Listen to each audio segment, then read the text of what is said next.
Hello, hello, hello. This is Danny Ceballos with Unleashed Consulting and your best boss, Take 5. My pronouns are he, him, and hey. Good to see you here. We're going to continue with investigating and understanding the laws of system thinking as put out by Peter Senge. And we're now on to system law number 6, the cure can be worse than the disease. So again, we're talking about system problems, system issues here. Remember, system issues and system problems are those problems that are recurring for you, that you've tried a number of times to address and have not been very successful. Odds are pretty good that is a system problem, meaning that there are multiple components all coming together, affecting one another. And without kind of pulling ourselves to the balcony and taking a look at the entire system, we can make a lot of mistakes in addressing those problems. And one of those is that cure can be worse than the disease. So what that does is that refers to situations where attempted solutions to problems create more significant issues than the problem itself. And you really should be adopting a systemic and thoughtful approach in order to be able to mitigate that effect. So there are 3 things I want to suggest to you as you're thinking about whether this is true for you when you're dealing with a system problem, and really helping to kind of tamp down the effect of the cure can be worse than the disease. First of all, you got to do a big old comprehensive analysis. So before implementing any solution, conduct a thorough analysis of the problem and its root causes. Consider long-term implications and potential unintended consequences of different approaches.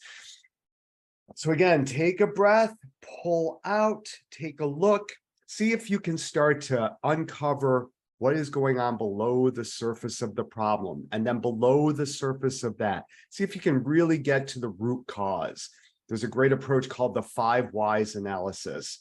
You can Google it, you can find out, you can ask me about it. But if you're not familiar with it, it's basically asking why is this happening for 5 times, and really disciplining yourself to get to a root cause where you make where you affect that root cause will make the biggest difference throughout the system. That's number 1. The second is make some experiments, do some pilot testing and programs. Really dip your toe into the solution, right? And dip your toe in, gather some data from how well that works, and then adjust and do it again. Do it a few times. Implementing a small-scale pilot program before fully committing to a solution really allows you to observe how the proposed solution works in practice and identify any unexpected issues or negative outcomes. And the third, it sounds so simple, but it's such an elegant approach, is engage diverse perspectives. Involve stakeholders from diverse backgrounds and expertise in the decision-making process.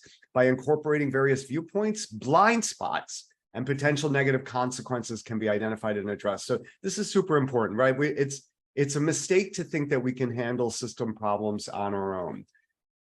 Sometimes we're forced into that corner, but if there's any way to bring in other people to help you think this through, to engage in these things that we just discussed, this discipline of identifying root causes and pilot programs and testing, get other folks to work with you on that, right?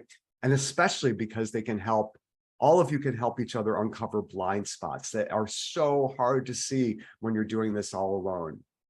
All right, well, I hope that works for you. Looking forward to sharing our system law number 7 with you next time. This is Danny Ceballos with the Unleashed Consulting Best Boss Take 5. Thanks so much. We'll see you soon. Bye now.